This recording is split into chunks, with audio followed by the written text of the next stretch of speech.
Islamic international university سے کامیاب گلوکاری تک سفر تو وہ بہت لمبا ہے، آپ چند لفظوں میں بیان کریں۔ وہ ہے یہ سی کہ نہیں صاحب بڑا بہت لمبی سٹوری ہے۔ میں ساڈے درباراں تے تمہیں پتہ ساڈا کلچر ہے، قوالیاں مطلب موت دے کنوں اس وقت لگتے سن، ہن تو ختم ہو گیا سلسلہ، لوکیلٹی ہوندی سی تے مینوں سر سنگیت نال بہت زیادہ لگاؤ سی شروع سے۔ اچھا میں جدوں درباراں تے سننا ہوندا سا تے میں کہنا سا کہ یار اے کی وجاندے نے۔ خیر پھر یہ سن 1976 دے وچ آپ کی قطع کلام آپ کی فیملی میں آپ سے پہلے کوئی گلوکار نہیں؟ مجھے بڑی مخالفت ہوئی ہے بہت زیادہ۔ والد صاحب نے؟ والد صاحب کے میری والدہ کو اللہ جنت دے، اس نے بہت مخالفت کی ہے کہ یہ کیا کام شروع کر اس وقت نیا ایک ٹریڈ چلا تھا، یہ لوگ دبئی تو ٹیپاں لے کے آتے سن، سٹیریو ٹیپ نہیں 543 دا ہوندا ہاں سی، سٹیریو 543 ہاں بڑا کمال ریکارڈنگ سی، جس طرح آج کل موبائل بڑے اچھے اس تو وہ ایک احمد خان ملنگ ایک ہوندا سی آفٹر نکا، اس کو میں بھی بہت شوق سے سنتا تھا، کمال سسی کی اس نے داستان بہت یہ بالو بتیاں میں مائی سانو مارو سنگلا نال، نیازی صاحب، یہ عطا اللہ صاحب نے بعد وچ گایا، اچھا پہلے احمد خان ملنگ نے گایا۔ اچھا اچھا اچھا، وہ کیسٹ میں سنتا سا نا تو میں روندا رہتا سا بیٹھ کے، درد تھا اس کی آواز میں، درد تھا۔ وہ کیسٹ سنتا رہتا سا تو پھر میں ایک دفعہ فتح جنگ گیا، تو فتح جنگ دے وچ حضور حضور سرکار دا میلہ لگتا ہے، بڑا تاریخی میلہ، جو اب بھی لگتا ہے، اب بھی لگتا ہے، نہیں اب وہ نہیں رہی باتیں، وہ جمعرات سے جمعرات تک پورا ہی ہوتا تھا، لیکن دنیا کا کوئی ایسا فن نہیں جہاں عنایت حسین بھٹی، عالم لوہار، مطلب بھائی بھاگی ایسے لوگ اتنے آندے رہنا، قومی لیول کے گلوکار، لیول کے مطلب یہ دتا لونے والا، منصور ملنگی، یہ تو خیر ساڈے کول آن کے اتنے پھر انہوں نے بھی اور یہ بھی بڑے لوگ تھے اپنے لوگ زمانے تھے نا وقت کے۔ تو مجھے پتہ چلا کہ احمد خان ملنگ رات کو اس میلے پہ گا رہا تھا، اچھا، میں تو بھاگم بھاگ، میں نے کہا کہ یار اس کو میں دیکھوں کیسے۔ اچھا میں جب پہلے اس کی کیسٹ سنتا تھا نا تو میں کہتا تھا کہ وہ خیال میں گاتا ہے، مطلب یہ انسان ہے ہی نہیں، ہاں کیا ردم تھا، کیا اس کی آواز تھی۔ میں نے اس وقت ٹیڈی کے کی کیسٹ ہوا کرتی تھی، 30 روپے کی ملتی تھی، اور میں نے وہ ٹیپ ریکارڈنگ جو چیز کی ہے وہ شوق سے کی ہے۔ خیر میں نے شام کا انتظار کرنا شروع ہو گیا، پہلے اور فنکار آیا، احمد خان ملنگ آیا، اس کا سیاہ کالا رنگ تھا، لمبی زلفیں، کالے کپڑے، کالا لاچا اور مونچھوں والا کھسا اس کے پاؤں میں۔ میں سر فہرست پہلی لائن میں بیٹھ گیا، اس نے آ کے گانا شروع کیا، میں نے فرمائش کر دی۔ اب اس وقت احمد خان ملنگ، اب اس وقت میں یہ 76-77 میں 30 روپے کرائے پہ ناظرین کمرہ ملتا تھا، یہ سرکاری جو ہے، آج کل میرے خیال 10-15 ہزار کا، ہاں 10-15 ستارہ مارکیٹ میں 10-15 ہزار کا، ہاں اس وقت 30 روپے کرائے پہ میں رہتا تھا، تو میں نے 1500 روپیہ رات کو اس کو دیا۔ بہت بڑی اماؤنٹ تھی 1500 روپیہ۔ اب میں نے اس کو فرمائش کرتا تھا کہ مندری دے چا مایا مایا ڈھول سے پائی، انہوں نے دیکھ ہی گیا، میں نوٹ سٹی گیا، کیسٹا میں 2 دیا بھریاں اتنے لائف۔ جدوں اٹھیا انہیں آن کے مینوں پورے اس مجمع چ ہزاراں نا مجمع سی، انہیں مینوں گل آیا، کہنا سنا تو کیڑی جائی دا؟ میں کہ میں پراپر اتنے دا ہوں۔ کہنا آ پھر لنگر کریے، اس بھری محفل چ انہیں مینوں نال لے گیا پوری ٹیم دے نال، بڑا اعزاز دی گل سی۔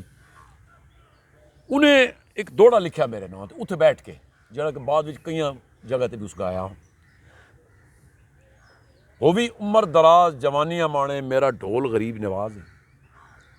کائنات جو ہوے ہر پاسے مینوں دم تیرے تے ناز ہے، میں کو روز حشر تک نہیں بھولنی جیڑی کیتی تے پرواز ہے، ایک منت ملنگ مسکین دی ہئی رکھے خفیہ پیار دراز ہے۔ خیر دوستی ہو گئی، پھر تو دیہڑی اسی بیٹھے رہندے ساں ایک جگہ۔ اگلے سال میرا جھگڑا ہویا، میں جیل چلا گیا، جتھے اج کل میگا ڈونر بن گیا ہے، بھٹو محروم اللہ جنت دے وہ بھی اتھی سی۔ بھٹو نوں پھر میں اخبار جڑی چوری دیندا سا، کیونکہ میں اس ویلے 18 سال تو گھٹ سا عمر چ، تے وہ 18 سال تو گھٹ جڑا اتنے باہر کونی انہوں کہندے منڈا خانہ، منڈا خانہ، تے اتفاق نال زنان خانہ جتھے عورتاں سن اتنے نلکا کوئی نہیں سی، تو وہ ڈپٹی سی منڈا خانے والے نہیں تو نلکا لگا سی سیاسی بار جتنے بھٹو ڈکیا سی اتوں پھر اسی کنستر آنا میں ایز اے میٹ سا اتنے میں شروع تو مطلب ایکٹیو جہ رہا اللہ دی مہربانی بات پھر جدوں اس پھر بڑے سپیکراں تے اعلان کیتے کہ یار اتنے نواز نیازی میں نیازی کہتے سن بچپن تو ہوں تک ہوئے پھر 2000 تو بعد میں اسی کیونکہ ملک بلادری ہوں بس پھر زندگی اس طرح چل پھر میں آ کے پھر واجہ اپنا خریدیا پھر گلوکاری آپ کی شروعات ہو گئی اتنے پھر ہو جدوں میں واجہ جس دن خریدیا نہیں صاحب بڑی لمبی سٹوری مینوں رات 1:30-2 بجے جمعرات کا دن سی آپ کا پھر سوشل میڈیا پہ بھی وہ شروع کرنا ہے نا ابھی اچھا تو وہ رات کے 2 بجے برسات کے دن تھے تو میری آنکھ کھل گئی تو میں کہوں کہ باجا ہو میں بجاؤں یعنی کہ ایک جس طرح دانہ مٹی میں چلا جائے نا تو وہ پھٹ جاتا ہے میں پھٹ گیا اب میں کہوں کہ صبح کس وقت ہو کہ میں وہ ہارمونیم خریدوں اور یہ جناح سپر کا اس وقت میں نے کام لگایا ہوا تھا ایز اے سپروائزر تھا میں مطلب لیبر انچارج تھا تو اتفاق سے پیسے بھی کوئی نہیں اب میں اپنے استاد اور جو میرے ٹھیکیدار تھے استاد بھی تھا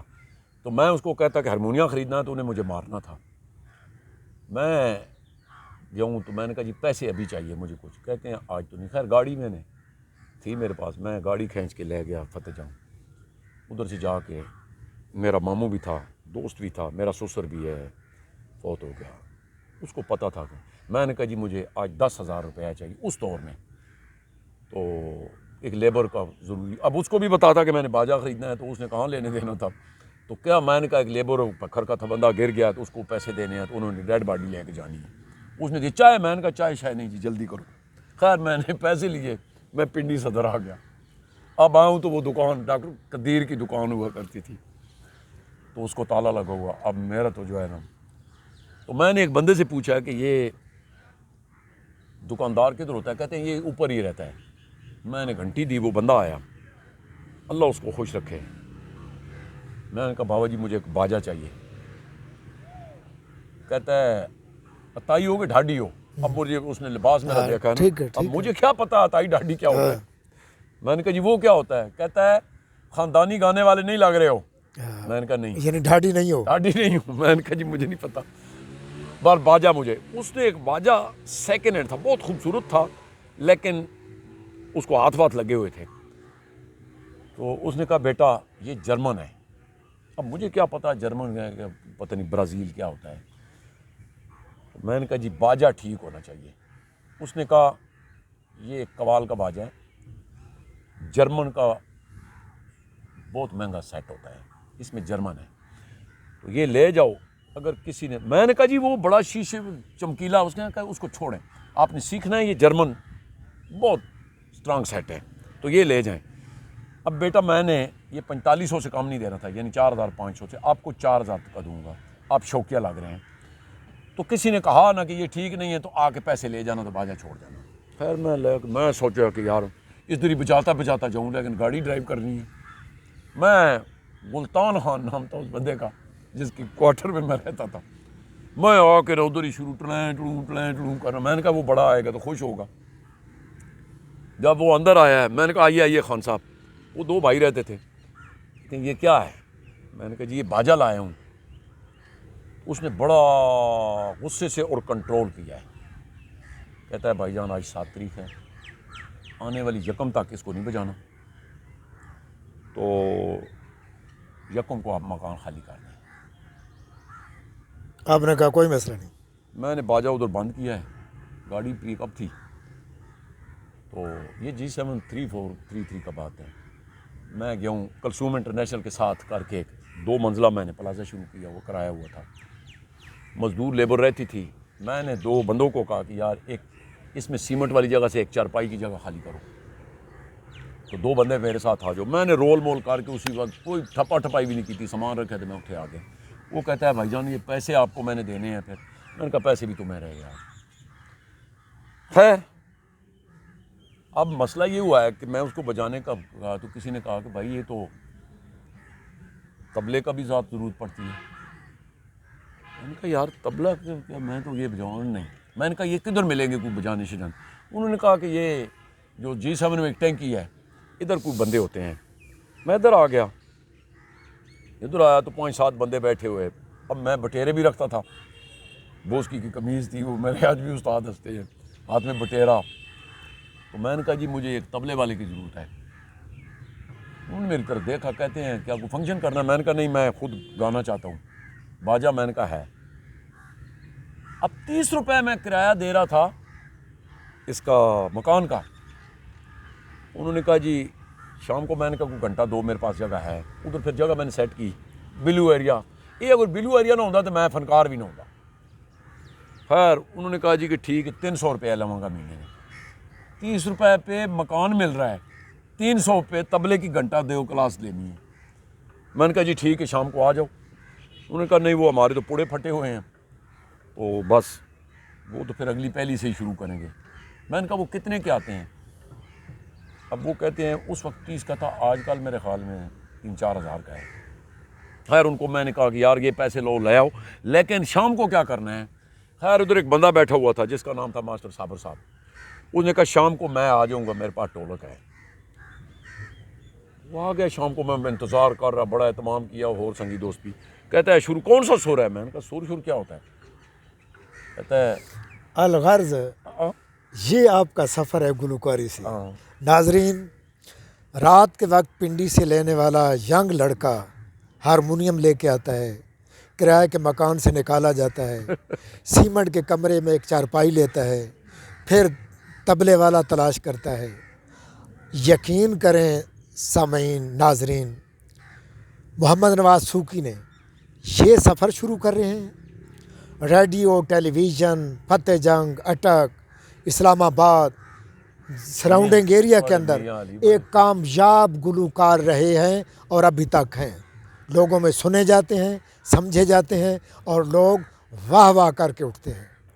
ریڈیو پاکستان پہ انواع و اقسام کے اردو میں, سرائکی میں, اور آپ جو اٹک کی ایک مخصوص زبان ہے اس میں یہ گا چکے ہیں. ملتے ہیں ایک بریک کے بعد, پھر ان کا اگلا چیپٹر شروع کرتے ہیں جس چیپٹر سے لوگوں کے سماجی مسائل کو انہوں نے ٹھیکہ لیا ہوا ہے.